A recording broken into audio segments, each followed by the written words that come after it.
En prononçant la dissolution de l'Assemblée nationale le 9 juin 2024, Emmanuel Macron s'est exposé à un risque important de cohabitation, une situation qui s'est déjà produite 3 fois depuis 1958.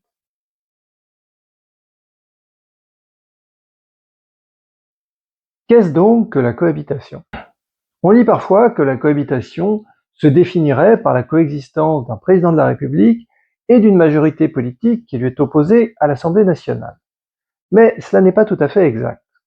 La cohabitation se définit par la coexistence d'un président de la République et d'un Premier ministre de bords politiques opposés. Coexistence qui est provoquée par l'arrivée à l'Assemblée nationale d'une majorité politique différente de celle qui a conduit à l'élection du président de la République. La Constitution donne au président de la République le droit de choisir son Premier ministre. Mais le gouvernement doit être soutenu par une majorité de députés, ou, à tout le moins, il ne doit pas être renversé par une majorité de députés.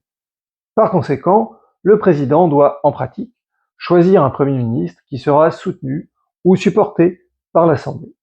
Si les élections législatives donnent une majorité à l'opposition, il doit donc choisir son Premier ministre dans les rangs de cette opposition. C'est en cela que la cohabitation française est différente, par exemple, de la situation américaine, où il est courant que le président des États-Unis doive travailler avec un Congrès dominé par ses adversaires. La cohabitation française est une division et une opposition au sein même du pouvoir exécutif, et non pas simplement une opposition entre l'exécutif et le législatif. Puisqu'un même pouvoir est divisé entre des personnes aux idées politiques antagonistes, la question de la répartition des rôles au sein de l'exécutif devient évidemment cruciale. Quels sont les pouvoirs de chacun en cas de cohabitation? Pour y répondre, le premier réflexe sera naturellement de se tourner vers la Constitution. N'est-elle pas notre règle du jeu politique, comme on l'entend souvent? Mais nous devons nous souvenir de l'adage du général de Gaulle. Une constitution, c'est un esprit, des institutions, une pratique. Autrement dit, le texte constitutionnel n'est d'une aide que limitée pour répondre à la question qui nous préoccupe. Et la réponse n'est pas totalement gravée dans le marbre. Essayons de progresser du plus au moins certain. Ce qui est incontestable, c'est que la cohabitation entraîne un effacement temporaire et partiel de la fonction présidentielle au profit du Premier ministre. Le président conserve ce que l'on appelle ses pouvoirs propres, qui sont énumérés à l'article 19 de la Constitution. Ces pouvoirs sont dits propres en ce sens qu'ils sont dispensés de contreseing. Le président n'a pas à recueillir la signature du Premier ministre pour les exercer. Par exemple, la dissolution de l'Assemblée nationale, prévue à l'article 12, est prononcée par un décret signé par le président et par lui seul. Ces pouvoirs propres sont peu nombreux, et ils ne sont pas des pouvoirs permettant au président de diriger la nation au quotidien. Jugez-en. Article 8. Nomination du Premier ministre. Article 11. Soumettre un projet de loi au référendum. Article 12. Dissolution de l'Assemblée nationale. Article 16. Pouvoir exceptionnel. Article 18. Droit de s'adresser au Parlement, soit par message, soit en personne. Article 54. Saisine du Conseil constitutionnel sur un traité. Article 56. Nomination de 3 membres du Conseil constitutionnel et de son président. Et enfin, article 61. Saisine du Conseil constitutionnel sur une loi.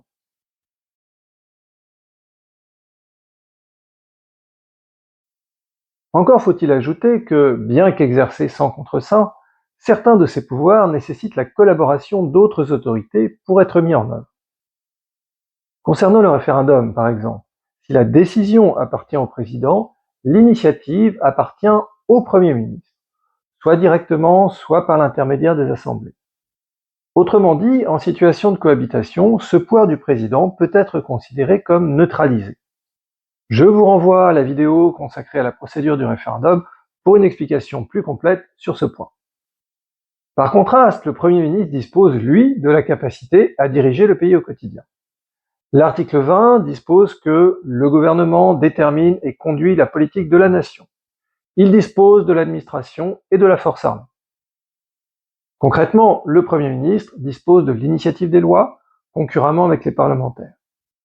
Et le gouvernement a à sa disposition un grand nombre d'instruments constitutionnels que l'on regroupe sous l'appellation de parlementarisme rationalisé et qui lui donnent une grande maîtrise, mais pas une maîtrise totale, du processus législatif. Par sa maîtrise du processus législatif, le Premier ministre maîtrise donc l'instrument du gouvernement par excellence, qui est la loi. Il peut faire de nouvelles lois et il peut modifier les lois existantes. Par ailleurs, la Constitution le charge d'assurer l'exécution des lois et elle précise qu'il exerce le pouvoir réglementaire et nomme aux emplois civils et militaires de l'État. C'est l'article 21. Le pouvoir réglementaire, rappelons-le, c'est le pouvoir d'édicter des normes de portée générale immédiatement inférieure à la loi dans la hiérarchie des normes. Toutefois, l'article 13 dispose aussi que le président signe les ordonnances et les décrets délibérés en Conseil des ministres. Il nomme aux emplois civils et militaires de l'État. Le président et le Premier ministre se partagent donc le pouvoir réglementaire et le pouvoir de nomination. Concrètement, la répartition est la suivante. Les décrets délibérés en Conseil des ministres sont ceux que le président décide d'inscrire à l'ordre du jour du Conseil, et dont il devient dès lors l'auteur d'un point de vue juridique. Cela ne représente qu'une toute petite partie des décrets signés annuellement, de l'ordre de 10%. Le pouvoir réglementaire est donc essentiellement dans les mains du Premier ministre. En ce qui concerne les nominations, en revanche, c'est le président qui pourvoit la plupart des hauts postes de l'État, et le Premier ministre n'a qu'un pouvoir résiduel. Encore faut-il ajouter que les emplois pour lesquels le président exerce un véritable choix sont en réalité peu nombreux.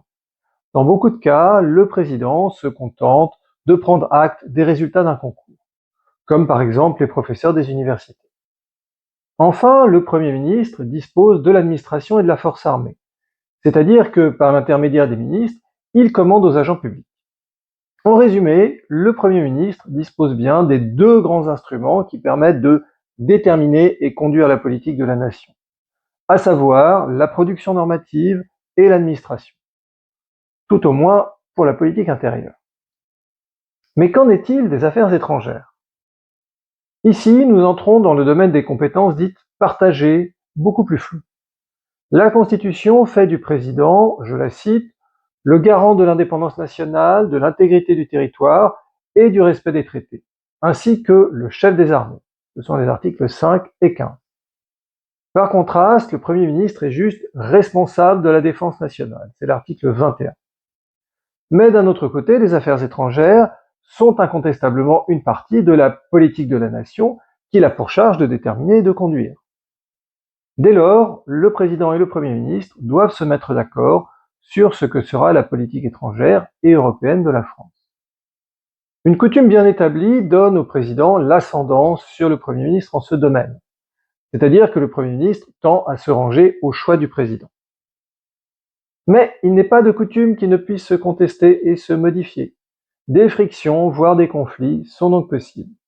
Le partage des territoires n'est pas déterminé une fois pour toutes. Plus largement, la répartition des rôles au sein de l'exécutif ne dépend qu'en partie du texte constitutionnel.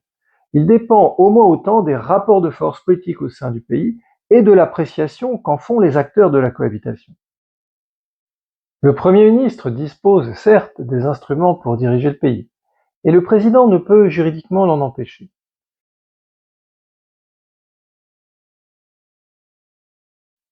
Mais par ailleurs, et surtout, il n'a aucun intérêt à s'opposer frontalement au Premier ministre, car cela reviendrait à contester ouvertement le résultat de l'élection législative, donc à contester la volonté du peuple. Cependant, en une multitude d'occasions, le président dispose du pouvoir de gêner le gouvernement, de le retarder, de le contraindre à des accommodements, voire à des reculades. Et ce pouvoir dépend moins de ce que dit la Constitution que de ce qu'elle ne dit pas, de ses ambiguïtés. Et la capacité du président à exploiter ces ambiguïtés à son avantage dépend à son tour de cette chose partiellement mystérieuse, mais qui existe pourtant, son capital politique. Et il en va de même pour le Premier ministre. En avril 1986, le président François Mitterrand a refusé de signer les ordonnances prises par le gouvernement de Jacques Chirac et relatives à la privatisation de certaines entreprises. La Constitution dispose en effet que le président signe les ordonnances. Mais que signifie ce « signe » ? Cela veut-il dire que le président doit signer les ordonnances qui lui sont présentées, ou bien qu'il a le pouvoir de signer les ordonnances et donc aussi la liberté de ne pas les signer. En termes juridiques, s'agit-il d'une compétence liée ou d'un pouvoir discrétionnaire? La Constitution n'est pas claire sur ce point. Le président Mitterrand s'est engouffré dans cette brèche, car il a estimé qu'il aurait le soutien ou la compréhension d'une partie suffisante de l'opinion publique, étant donné notamment que le gouvernement avait toujours la possibilité de procéder aux privatisations par la voie législative ordinaire. Il ne s'agissait donc pas pour le président Mitterrand d'empêcher le gouvernement d'appliquer sa politique, juste de la retarder en l'obligeant à revenir devant le Parlement. De la même manière, l'article 30 de la Constitution dispose que les sessions extraordinaires du Parlement sont ouvertes et closes par un décret du président de la République. En juin 1993, le président Mitterrand a refusé de signer le décret de convocation si figurait à l'ordre du jour de la session extraordinaire un texte relatif à l'enseignement privé auquel il était opposé. La question constitutionnelle était la même que pour les ordonnances. Le président a-t-il en matière de convocation d'une session extraordinaire une compétence liée ou bien un pouvoir discrétionnaire? La Constitution, là non plus, n'est pas claire, et le président Mitterrand a tiré parti de cette obscurité pour retarder les projets du gouvernement, en calculant qu'il aurait le soutien d'une partie importante de l'opinion publique. Dans les deux cas, son calcul s'est avéré payant. Mais cela relève de la stratégie politique bien plus que du droit constitutionnel. En résumé, la cohabitation est une guerre larvée au sommet de l'État. Or, comme dans toute guerre, l'ennemi a son mot à dire. On peut facilement commencer une guerre, mais une fois qu'elle est commencée, personne ne peut être sûr qu'elle se conclura à son avantage. Chaque cohabitation peut apporter son lot de surprises. Merci d'avoir passé ce moment avec moi. Vous pouvez grandement aider mon travail en aimant cette vidéo, en la partageant et en vous abonnant. Et n'oubliez pas, le droit, c'est passionnant.